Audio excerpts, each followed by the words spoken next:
Eu quero trazer aqui na nossa reflexão desta noite, no livro de Revelação, ou Risaion, capítulo 3, versículos 7 a 13. Diz assim: E ao mensageiro da Assembleia que está em Filadélfia, escreve: Isto diz o que é santo, o que é verdadeiro, o que tem a chave de Davi, e que abre e ninguém fecha, e fecha e ninguém abre. Eu sei as tuas obras. Eis que diante de ti pus uma porta aberta e ninguém pode fechar. Tendo pouca força, guardaste a minha palavra e não negaste o meu nome. Eis que eu farei aos da sinagoga de Satã, aos que se dizem Yehudim e não são, mas mentem. Eis que eu farei que venham e adorem prostrados a teus pés e saibam que eu te amo. Como guardaste a palavra da minha paciência, também eu te guardarei na hora da tentação, que há de vir sobre todo o mundo, para tentar os que habitam, para provar os que habitam na terra. Eis que venho sem demora. Guarda o que tens, para que ninguém tome a tua coroa. A quem vencer, eu farei coluna no templo do meu Elohim, e dele nunca sairá. Escreverei o seu nome, escreverei sobre ele o nome do meu Elohim, e o nome da cidade do meu Elohim, a nova Jerusalém que desce do céu, do meu Elohim, e também o meu novo nome. Quem tem ouvidos, ouça o que o Espírito diz às assembleias. Versículo 10 diz assim: Como guardaste a palavra da minha paciência, também eu te guardarei na hora da tentação, ou da provação, que há de vir sobre todo mundo, para tentar ou para provar os que habitam a terra. O que nós observamos aqui nesse texto, eu já falei em outras ocasiões também, é que esta guarda da palavra, esta guarda daquilo que nos é confiado, ela vai trazer como efeito imediato a ação do Senhor favorável a nós. Observe que o Senhor guarda os seus fiéis, mas os seus fiéis guardam a palavra. Se a pessoa não guarda a palavra, ela não pode esperar que o Senhor a guarde. Você tem no seu dia a dia 24 horas, e você tem 24 horas para alimentar-se fisicamente, para trabalhar, para cumprir os seus deveres, pagar as suas contas, fazer as suas diversas atividades, para, dentro desse seu dia, ser produtivo, né? O Senhor chamou o homem, escolheu o homem, criou o homem para ser produtivo. Ele não quer que o homem fique sem produzir. O homem tem que realmente render, fazer o seu tempo render. Agora veja, dentro dessas 24 horas que o Senhor nos dá, para o descanso, para o trabalho, para as nossas responsabilidades, nós temos uma delas que vai definir se o Senhor vai permanecer conosco, especialmente nos momentos de tribulação ou não, que é a guarda da palavra do Senhor. Essa questão de guardar a palavra do Senhor não é simplesmente acreditar, bom, eu já conheço essa palavra, intelectualmente eu já tenho isso armazenado, né, na minha memória, né, dentro do meu ser, mas esta guarda da palavra, ela vai para além da simples memorização. Louvado seja o Senhor. Quando você diz que está guardando a palavra, essa guarda é de estar em posição de vigia. É porque no hebraico a palavra guardar, ela é aplicada também para aquele que está de vigia guardando uma cidade. Se Yehuvá não guardar a casa, em vão vigia, em vão guarda a sentinela. Você vê que a palavra, ela poderia ter sido até colocada como na mesma raiz verbal que facilitaria o entendimento. O que guarda a casa é Elohim, mas tem o guarda que vai ficar de sentinela. Se o homem põe o seu sentinela, mas Elohim não está guardando aquela casa, aquele sentinela não será suficiente para assegurar aquela casa. Louvado seja o Elohim.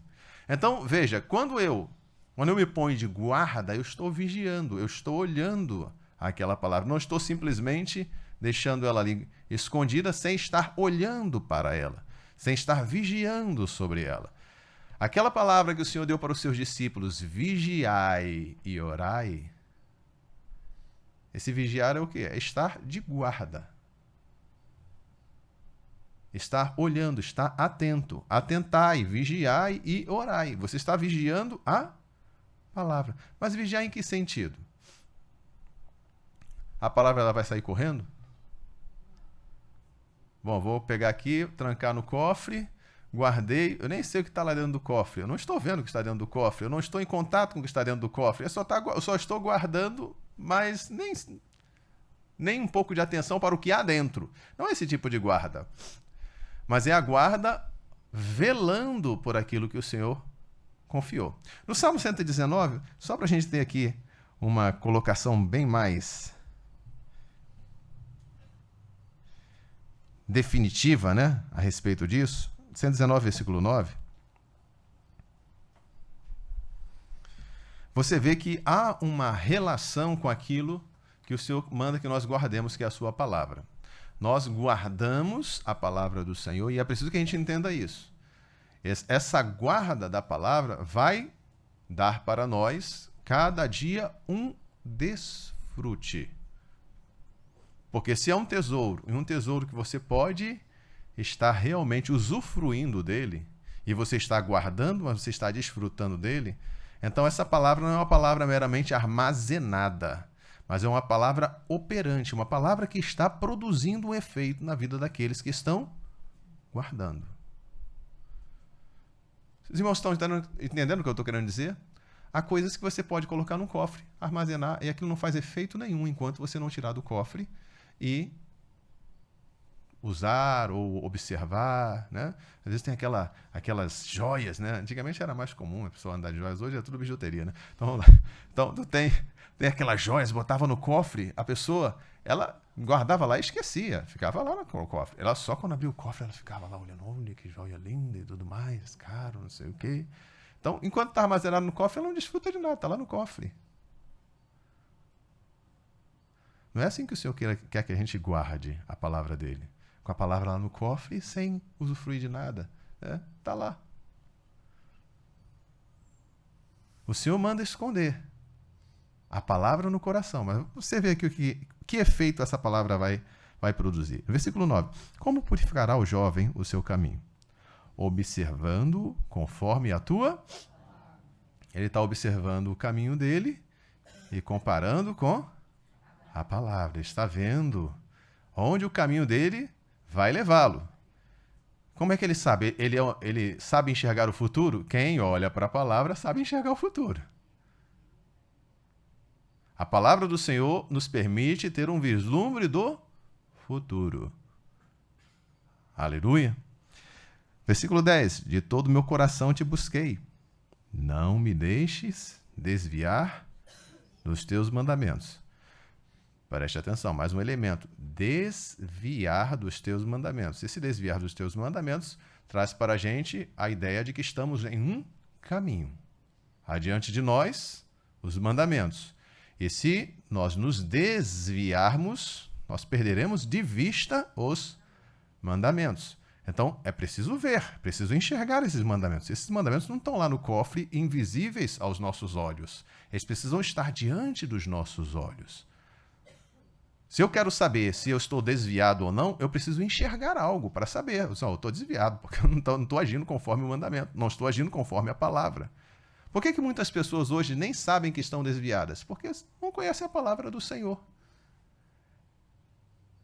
Elas acham que estão no caminho porque elas estão andando segundo o seu próprio conselho, segundo o seu próprio coração, dentro da visão que elas têm. A visão que lhes foi passada, não, porque o Senhor, ele vê o seu coração. Então a pessoa, ela acha que vai andar segundo o seu coração, segundo as suas próprias ideias, e ela acha que não está desviada. E na mente dela, ela tem razão. Porque o propósito dela é andar segundo o seu coração. Não, eu faço conforme eu sinto no meu coração. Se ela tivesse armazenado a palavra dentro de si, ela até poderia dizer isso, né? Porque ela está seguindo, vendo, enxergando a palavra e ela pode saber se em algum momento ela se desviou, se ela se afastou da palavra, se ela está realmente seguindo após o Senhor, como o Senhor diz, vinde após mim. Louvado seja o Senhor. Observe aqui, mais esse Detalhe no Salmo, tem lá, 119. Não me deixes desviar dos teus mandamentos. Se o salmista, ele quer do Senhor andar neste caminho, seguindo os mandamentos do Senhor, ele precisa enxergar os mandamentos. Ele precisa enxergar os mandamentos. Mas há também, no meio, os tropeços, os ardis do maligno, as distrações. E ele pede ao Senhor ajuda. Agora, o 11. Escondi a tua palavra no meu coração, para eu não pecar contra ti. Louvado seja o Eterno. Escondi a tua palavra no meu coração. Observe, escondeu. Mas ele esconde para guardar. Guardar da ação maligna que quer roubar a palavra, mas não esconde para ficar alheio à palavra. Para não enxergar mais a palavra. Porque se ele não estiver atento, guardando, atento à palavra, ele vai pecar e nem vai saber. Ele diz que esconde para não pecar. Escondi a tua palavra para eu não pecar. Ele esconde para o maligno não roubar. Mas ele esconde para que ele possa guardar, possa praticar, possa observar, possa estar ali cumprindo a palavra do Senhor, a fim de não pecar. Continuando, bendito és tu, Yahová, ensina-me os teus estatutos. Olha, ele fala que guarda a palavra e pede ao Senhor que ensine ainda. Com os meus lábios declararei todos os juízos da tua boca. A boca fala, o que está cheio? O coração. E ele está falando, com os meus lábios eu vou falar os teus juízos. Então, este conhecimento armazenado é um conhecimento que vai ser posto para fora. Ele está já manifestando esse interesse de passar adiante, de transmitir a palavra do Senhor. E não vai ficar só para ele. Aleluia. Folgo mais com o caminho dos teus testemunhos do que com todas as riquezas. Bendito o Eterno. As verdadeiras riquezas a gente guarda com a gente. Está dentro de nós. O Espírito Santo, que é uma dádiva do Senhor, o Senhor Yeshua diz, habita convosco e estará em vós. A palavra que o Senhor nos dá, Ele nos dá para que nós guardemos em nossos corações. E a luta de Satã é roubar esta palavra, é substituir pelo conselho dele. Aleluia. Guardar, armazenar em nós. E ele diz aqui, folgo mais com o caminho dos teus testemunhos do que com todas as riquezas. Todas as riquezas. Em teus preceitos meditarei e olharei para os teus caminhos. Alegrar-me-ei nos teus estatutos e não me esquecerei da tua palavra. Então, aqui no Salmo 119, a gente vê esta ênfase do salmista nessa questão da palavra do Eterno, né? A valorização da palavra. A gente já tem aprendido, nós aqui, constantemente somos estimulados a meditar, guardar. O Salmo 1 também é muito categórico quando fala sobre isso. Antes na sua Torá medita de dia e de noite. Difícil mesmo é conseguir executar isso. Difícil mesmo é passar além da leitura, da mera leitura, de uma leitura mecânica. Difícil é você conseguir ruminar aquela palavra de uma maneira que o proveito dela seja visto na nossa vida, na transformação do ser. Essa é a parte mais difícil. Às vezes a gente consegue estabelecer ali uma disciplina diária, de horário, e você até começa com aquele ímpeto, né? Com aquela concentração, né? Você está ali lendo, meditando, está tentando, orando até o Senhor, Senhor, me dá aqui sabedoria, eu não quero ler esta palavra mecanicamente, eu quero que o Senhor fale comigo, eu quero sair mudado desta leitura. Você pode, em princípio, ter já essa disposição, mas se você não tiver cuidado, a leitura passa a ser mecânica, e depois de mecânica, ela passa a ser minguada, e depois de minguada, ela passa a ser inexistente. Porque o maligno, ele sabe como diminuir, né, esse ímpeto, essa perseverança, essa dedicação, até pelo cansaço, pela fadiga, pelas lutas, inquietações, as ansiedades que surgem. O maligno sabe como trabalhar todas essas circunstâncias para impedir que nós tenhamos essa atenção sobre a guarda da palavra. Voltando a Risaion, Revelação capítulo 3, versículos 7 a 13, que nós lemos, nós observamos aqui, primeiramente, eu falei no versículo 10 já, né? Como guardaste a palavra da minha paciência, também eu te guardarei na hora da tentação. Então aqui há uma correspondência à operação do Senhor em favor dos seus fiéis para guardá-los, né? Há uma correspondência à minha atitude para com a palavra dele, a guarda da palavra. Louvado seja o Senhor.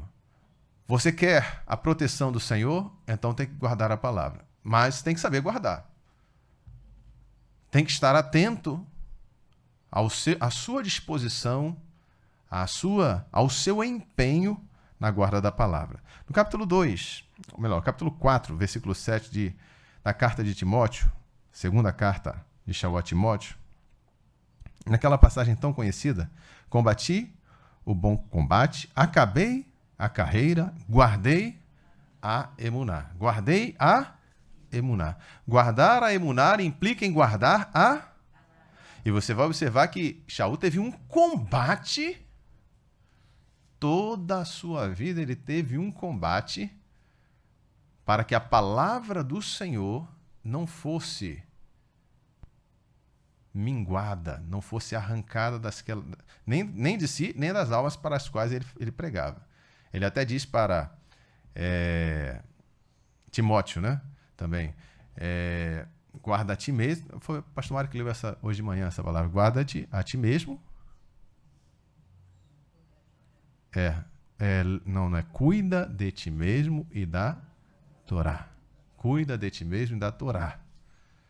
Porque fazendo assim, salvarás tanto a ti como aos que te ouvem. Aleluia. E Shaul fala sobre isso para Timóteo, porque ele teve que enfrentar muitas lutas para manter a semente que foi semeada na sua pregação nos corações daqueles para quem ele anunciou a palavra. Então aqui, quando ele fala desse combate, eu combati o bom combate. Acabei a carreira, guardei a emuná. Aí pergunto, para que a gente possa fazer uma aplicação pessoal. Eu estou guardando a minha emuná? Como é que eu vou saber se eu estou guardando a minha emuná? A emuná, o que a emuná produz na vida de quem a guarda? Será que a emuná fica improdutiva? Será que a emuná deixa a pessoa da mesma forma? Ela continua sendo a mesma? Passa dia, vem outro dia, e ela continua a mesma? Será que uma pessoa com emuná, ela se mantém no mesmo estado sempre? Ou ela avança?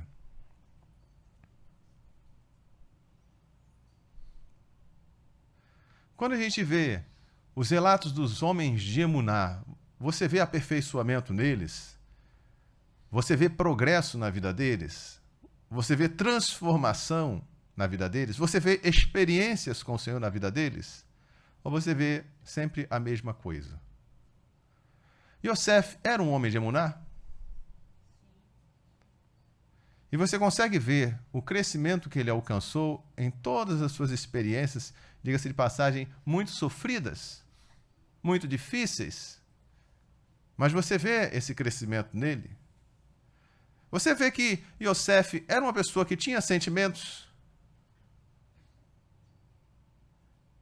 que era de carne e de osso, que sabia rir, sabia chorar também, que tinha lembranças, tinha saudades, tinha tristezas. Mas você vê que foi um homem vitorioso. Foi alguém que realmente você pôde ver o efeito da emuná na vida dele. Você vê que ele guardou a palavra do Senhor e no dia da angústia, Yahová guardou ele, como a gente leu lá em Revelação. Quando chegou o aperto para ele, o Senhor estava com ele, o Senhor não o abandonou. E ele também não abandonou Elohim. Ele soube permanecer com o Senhor, mesmo quando, no momento da prosperidade, quando o Senhor abençoou na casa de Potifar, ele não perdeu de vista a palavra do Senhor. Diante da sugestão para pecar, diante da tentação, ele disse, não, como é que eu cometeria um pecado contra o meu Elohim? Se fossem outras pessoas hoje, estariam revoltadas. Que Elohim o quê? O Senhor me deixou passar por toda essa situação, agora eu cheguei até aqui, eu vou mesmo me esbaldar. Quem é que vai saber?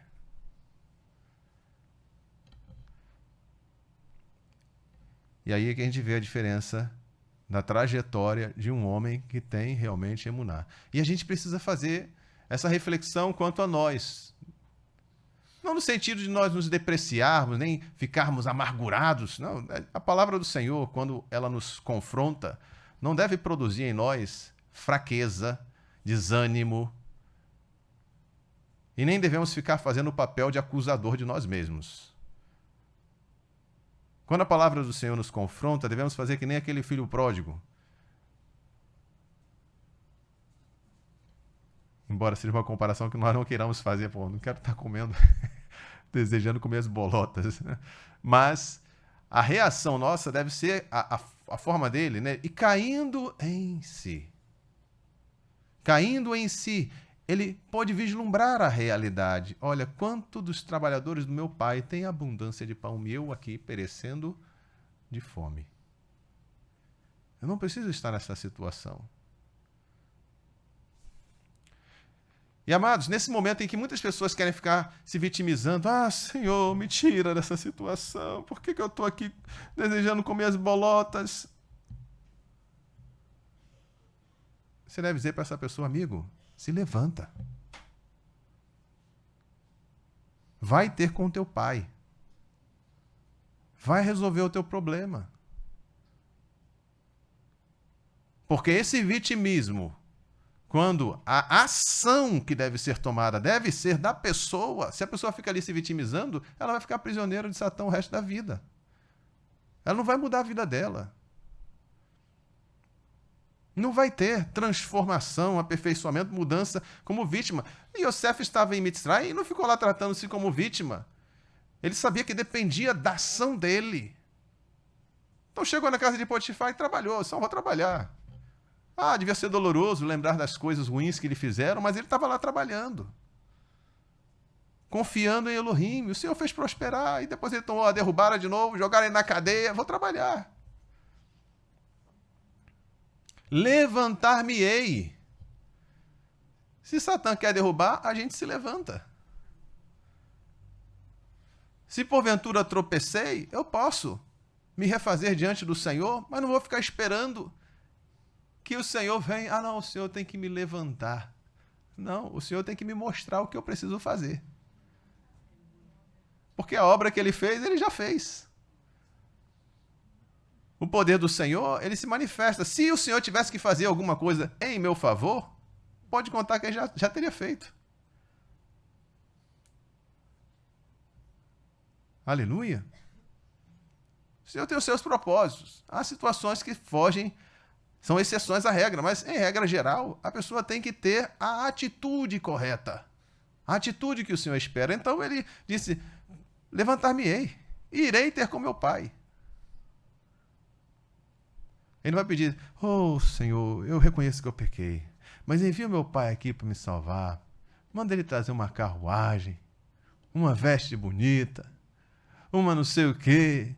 Ah, Senhor, eu estou nessa situação porque eu pequei, mas se o Senhor me der um emprego, uma casa, um carro, eu volto. Eu volto, Senhor, eu volto.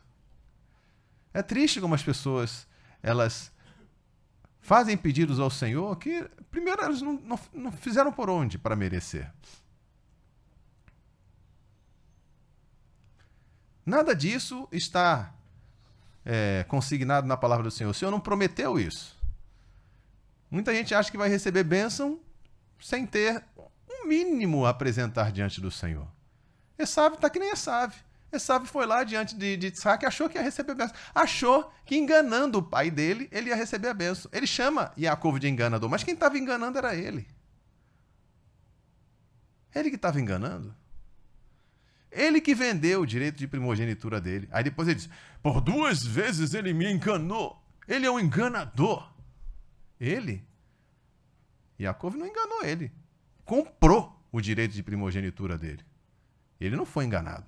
Jacó não disse, olha, me vende aqui o que eu quero. Ele falou, olha, me vende o direito de primogenitura. Você jura? Eu juro. Mas quando é na hora de receber a bênção, ele começa, ele me enganou. Por 2 vezes. Você vê aí a atitude de alguém que não quer se refazer. Se pelo menos ele tivesse confessado, realmente eu falhei.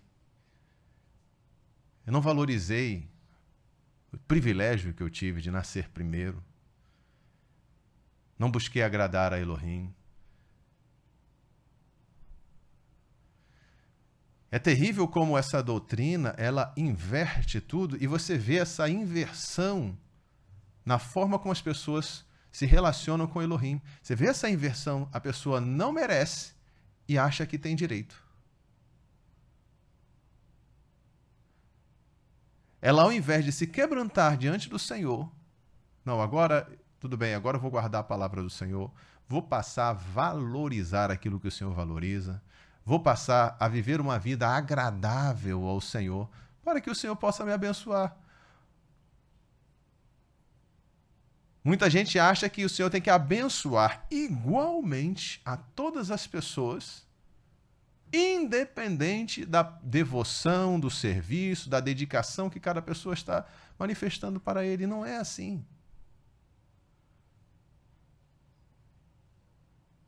O Senhor quer sim nos abençoar, mas Ele quer que nós andemos diante dEle de maneira digna da vocação com que fomos chamados.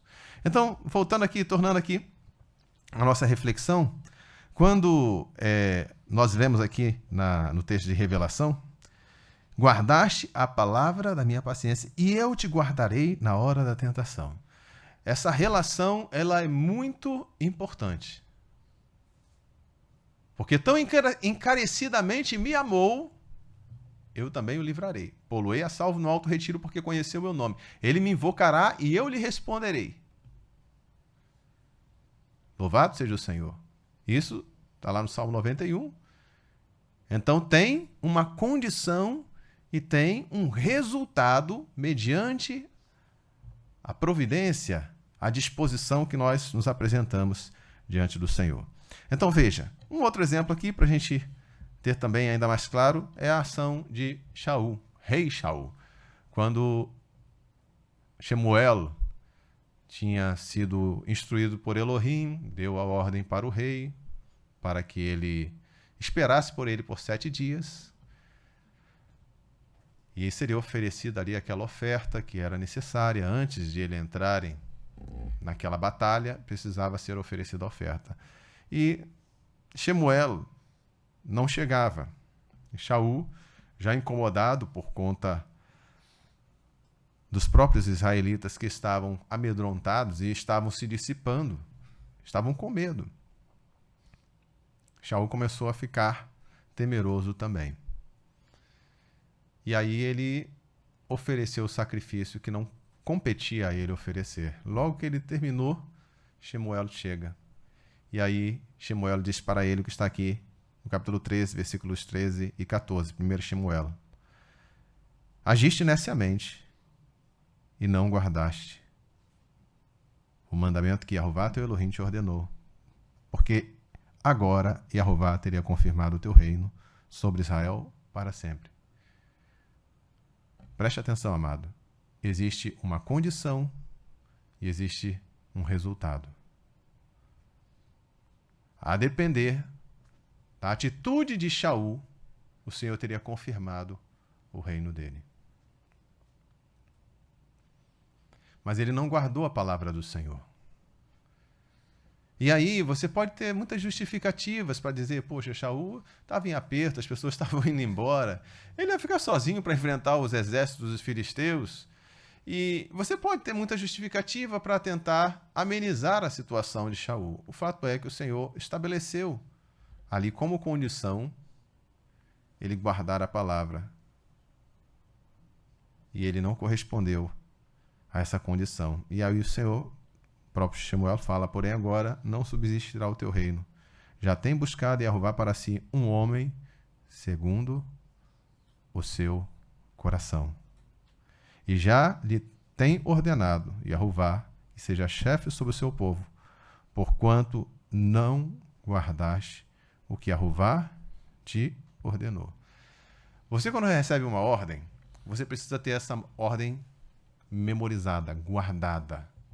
Porque se você não tiver clareza do que lhe foi ordenado, você não vai conseguir cumprir essa ordem. Então, quando você guarda uma palavra, você está vigiando sobre ela. Calma aí, estou cumprindo exatamente? Está faltando alguma coisa?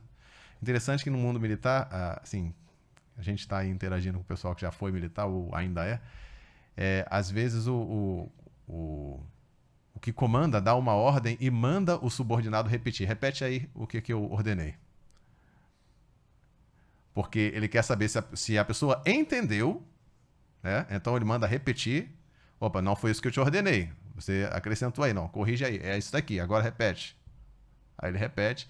Por quê? Porque a própria pessoa que recebeu a ordem vai poder fazer um exame se está cumprindo a ordem. Agora, se ele não compreendeu bem a ordem que ele recebeu, ele vai achar que cumpriu a ordem e não cumpriu. Ele vai voltar e dizer, não, cumpri, fiz. Ué, você fez? Como isso aqui está faltando? Ah, não sabe. Não, eu falei para fazer, você não prestou atenção. Então, quando ele fala guardar, mas é o guardar para estar atento. E o Senhor dá uma ordem, ele vai exigir que a ordem dele seja cumprida. Ah, mas ficou faltando esta vírgula aqui. Pois é, mas a vírgula vai ter um preço.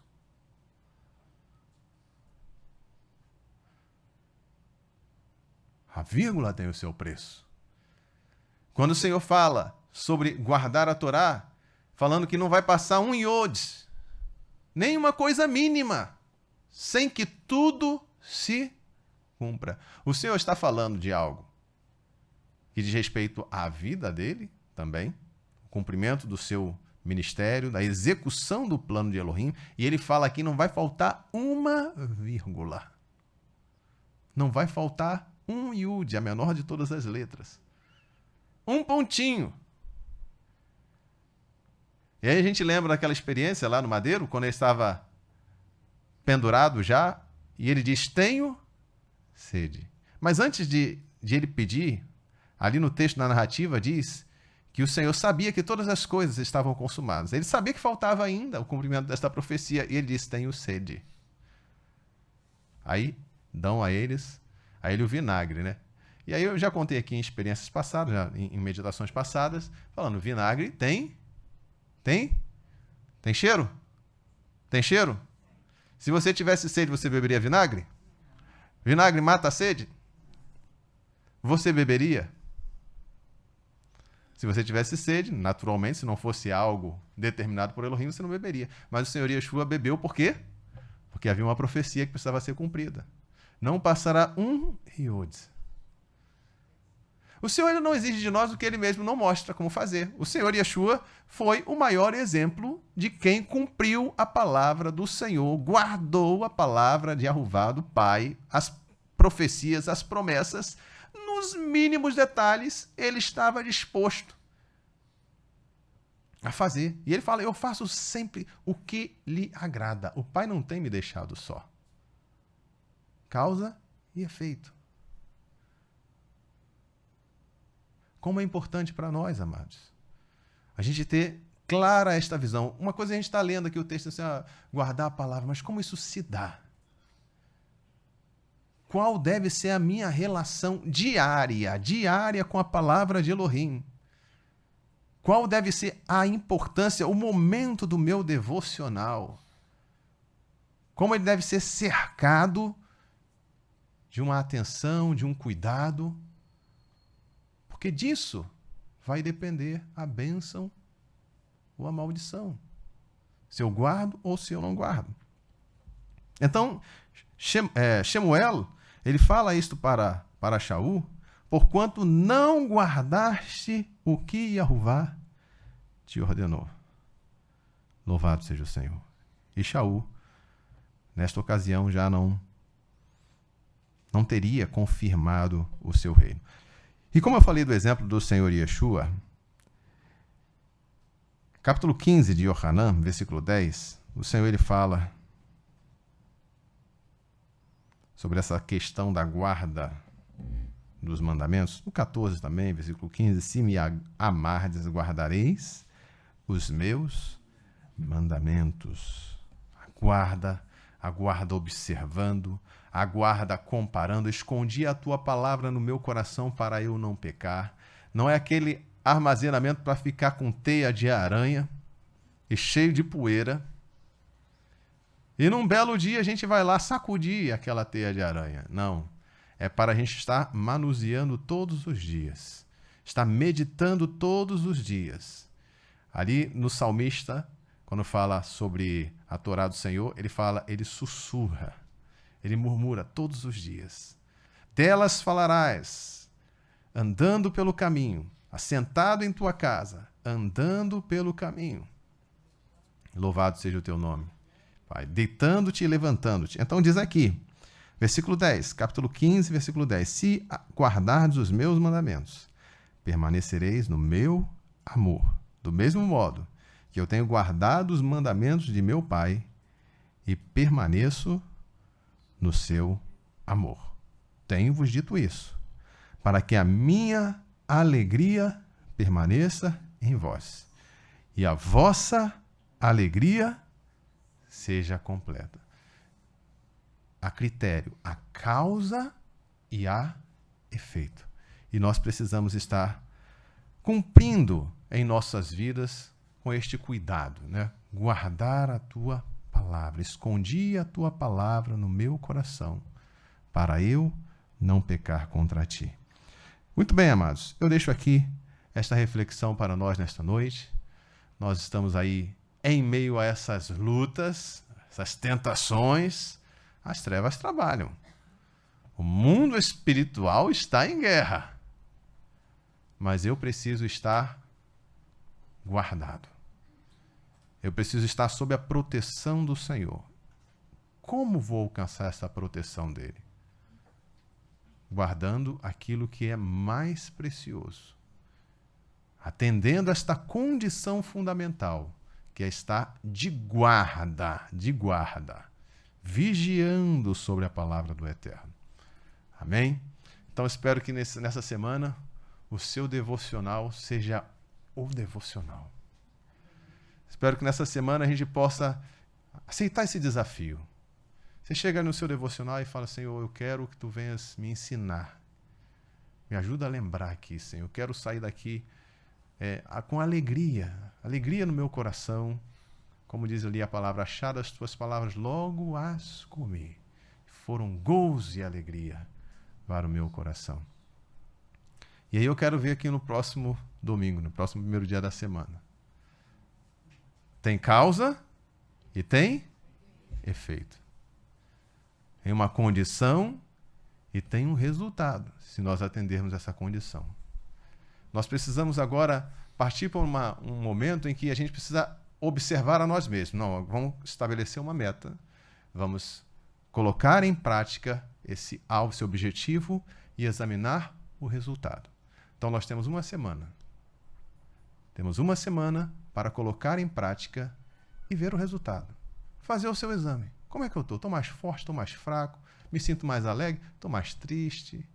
Como é que está? As lutas aumentaram, mas como é que está? Estou vencendo ou estou perdendo? Tem que fazer essas coisas mais práticas, senão a gente fica ali, não, eu estou bem, não sei, talvez, não sei se eu estou mais, menos. Então tem que fazer um exame prático, né? Vou me observar. Vou fazer o que eu tenho que fazer e vou ver o efeito disso na minha vida. Aí na outra semana, bom, o senhor vai falar qual é o próximo alvo da próxima semana. E aí a gente vai avançando dentro daquilo que o Senhor nos ensina, nos mostra. Né? Ensinos que a gente já sabe, coisas que a gente não é novidade para nós. O que deve ser, talvez, uma novidade é essa meta, né, de a gente estar ali observando o resultado que vai se dar no final. Amém? Que o Senhor abençoe a todos nós. Vamos estar de pé, vamos orar ao Senhor.